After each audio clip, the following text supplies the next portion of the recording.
Tenue vestimentaire et usage de téléphone portable en milieu scolaire, voilà le sujet dont nous allons débattre au cours donc de cette rubrique, l'entretien du jour. Et pour en parler, nous avons avec nous sur ce plateau le professeur Sagou Fanou Toussaint.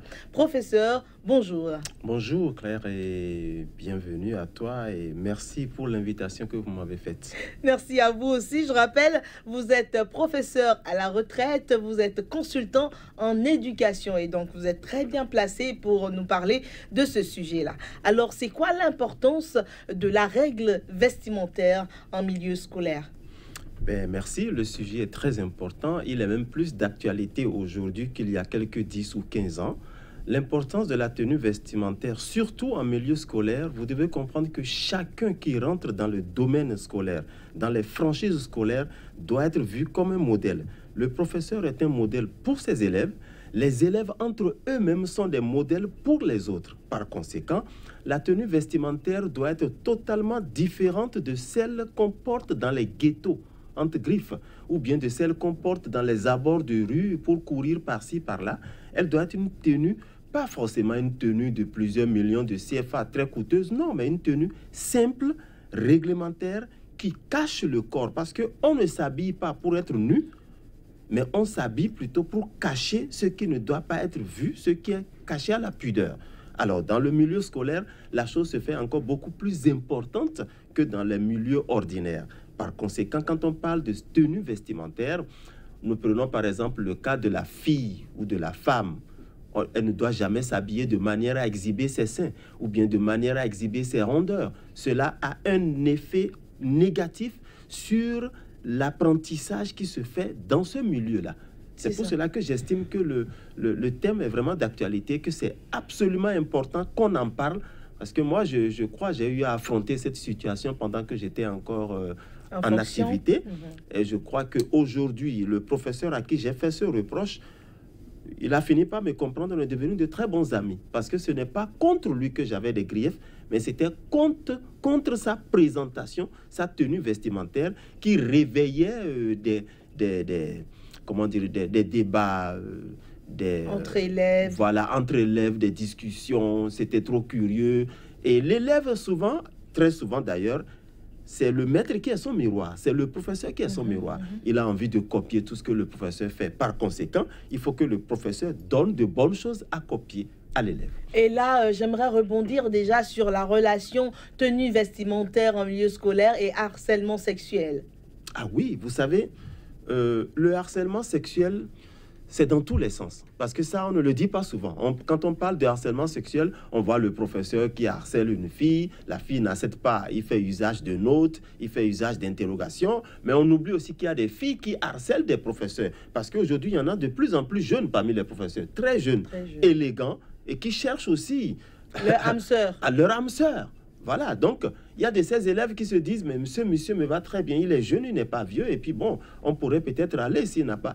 Alors là, puisqu'on n'a pas dit, on n'a pas le système européen dans les veines où la femme peut aborder faire sa déclaration. Très bien. Alors on passe par des comportements, des tenues données. Et parfois même, vous avez de ces jeunes filles qui vont face à des professeurs qui les appellent. Et c'est en allant vers le professeur qu'elle déboutonne peut-être la robe kaki. Elle enlève un des boutons pour mieux exhiber tout ce qu'il y a de rond sur sa poitrine.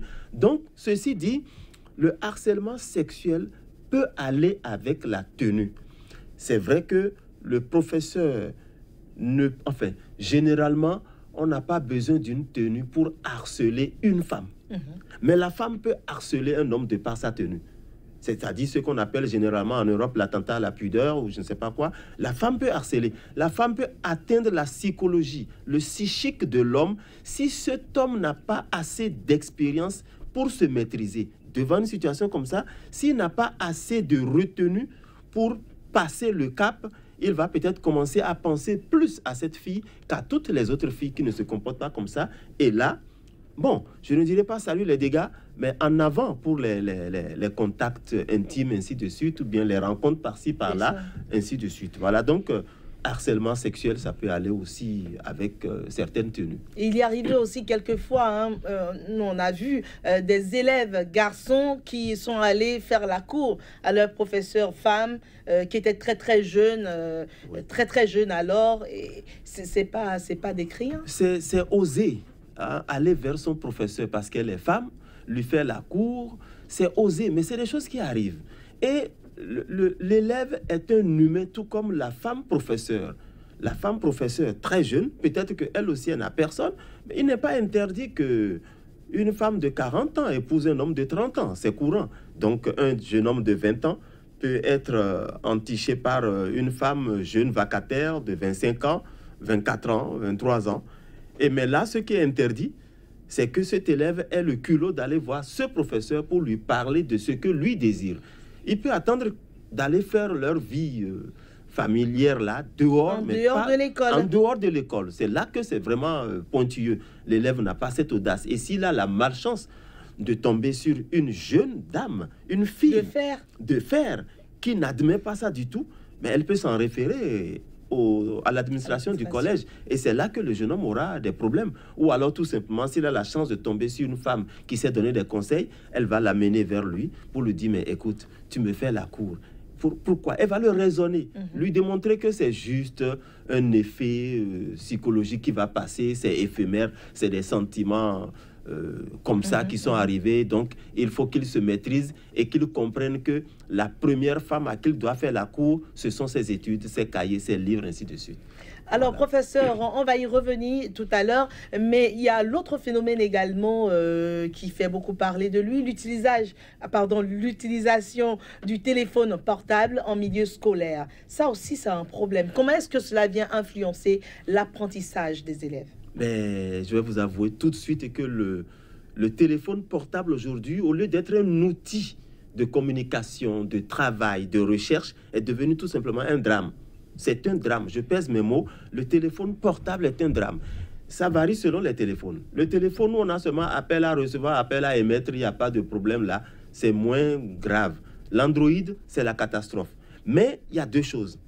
Aucun élève n'est autorisé à avoir un téléphone dans l'enceinte scolaire. Pas du tout. Il n'en a pas besoin. Pourquoi? On dit souvent, les parents en ont besoin pour contacter les enfants. Oui, l'établissement a un standard. L'établissement a un téléphone fixe ou même des téléphones, je ne sais pas, des téléphones portables qu'on peut utiliser entre les parents et l'administration. Si un parent a besoin de joindre son enfant, il suffit qu'il s'en réfère à l'administration. L'administration demande qu'on aille appeler l'enfant en classe. L'enfant vient recevoir les consignes de ses parents, les informations de ses parents, parce qu'il y a des enfants qui sont souvent malades et on a besoin de leur rappeler, est-ce que tu as pris ton comprimé, est-ce que tu as pris tes médicaments? Voilà. Là, c'est l'administration qui s'en charge. L'élève est déchargé de tout téléphone. L'élève à qui vous remettez un téléphone portable, sous prétexte que vous voulez de temps en temps le contacter pour lui dire, donner certaines instructions, il ne s'en sert pas que pour ça. Parce que nous, on a vécu des cas. Je me rappelle, chaque fois qu'on parle de téléphone portable, je me rappelle le cas de cette dame, professeure de français, qui est venue vers moi en tant que directeur, quand j'étais directeur, en larmes, s'il vous plaît. En larmes, parce qu'elle a découvert que 2 élèves de 4e déjà étaient en train de farfouiller dans leur téléphone. Ils étaient tellement occupés par le téléphone qu'ils n'ont pas vu la dame professeure arriver. Et quand elle les a surpris en train de regarder dans le téléphone, qu'est-ce qu'elle a vu? C'était une scène pornographique et qui amusait tellement ses enfants qu'ils ne suivaient pas le cours. C'est pour cela que je dis, aucun téléphone ne doit traverser l'enceinte de l'établissement scolaire et pour rentrer dedans. Aucun téléphone. C'est ça. Mais professeur, on parle dans ce sens-là donc des élèves qui utilisent les téléphones portables, même pendant les cours. Mais il faut qu'on parle aussi des professeurs qui décrochent les appels pendant qu'ils dispensent les cours. Non, le professeur devrait être suffisamment responsable pour permettre qu'on lui accorde le droit d'aller en classe avec son téléphone ni vu ni connu. Mais le professeur qui se croit permis de décrocher le téléphone, un appel en classe, devant les élèves, en situation de cours, de classe, non, il n'est pas responsable, il n'est pas sérieux. Ce n'est pas du tout un exemple. Et pire encore, quand vous êtes en plein devoir surveillé, le professeur a son téléphone en poche, les élèves sont concentrés, ils ont envie de ce calme-là, et on évite le bruit partout. C'est en ce moment que le professeur, son téléphone sonne, il décroche, il dit allô, ah, Mikowa, ah, ou bien, oui, ça va, ah, bonjour ma chère, comment tu te portes? Non, mais ça, c'est à bannir. Quand on surprend un professeur dans cette situation, on doit tout simplement le mettre à la disposition de l'administration pour régler son cas, parce qu'il ne rend aucun service aux élèves, il les perturbe, et il ne leur montre pas qu'il doit être un modèle, un exemple. Et il leur donne même envie de braver les interdits imposés par l'administration par rapport aux élèves. Pourquoi le professeur a-t-il le droit de décrocher le téléphone en classe, de bavarder, de gagner, de voler des minutes des heures de cours des élèves?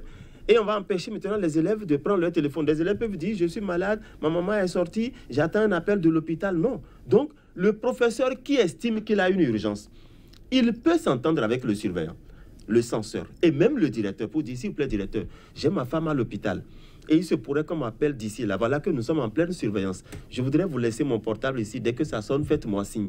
Mais ça se fait. Moi, je l'ai fait. À partir du moment où j'ai interdit aux professeurs d'avoir le téléphone. Sur eux. Ah oui, mais ils me donnent leur téléphone. J'avais un carton. Quand quelqu'un remet son téléphone, je prends une feuille, je mets le nom dessus, j'entoure ça d'un lacet, et puis le téléphone est là. Il finit, il vient prendre son téléphone. Donc, je crois que interdire le téléphone portable, aussi bien aux élèves qu'aux professeurs, c'est tout à fait légitime. Ça va dans la droite ligne des recommandations faites par le deuxième forum sur le système éducatif, forum qui a eu lieu les 17, 18 et 19 décembre 2015 à Cotonou ici. Donc on peut dire que le ministre de l'enseignement secondaire est dans la droite ligne puisqu'il a sorti un communiqué interdisant justement, réglementant donc l'usage du téléphone portable et également des tenues vestimentaires en milieu scolaire. Je crois que c'est peut-être un pas timide, mais c'est un très bon pas dans la régulation, un très bon pas dans le règlement des problèmes qui se posent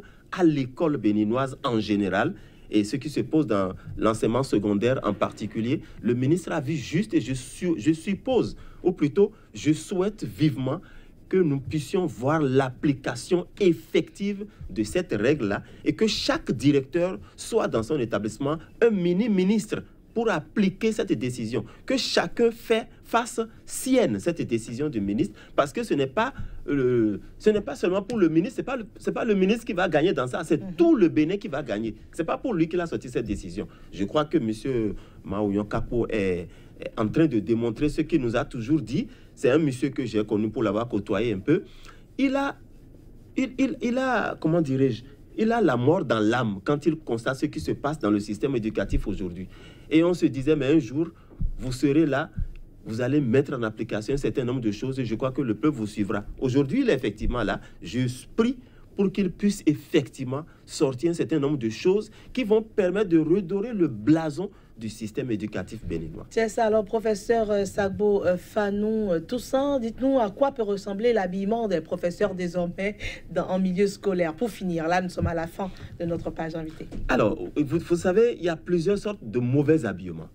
Là, quand vous portez un pantalon qui vient jusqu'à la moitié de la jambe, avec des pantoufles qui font rire tout le monde, là, vous faites de la distraction.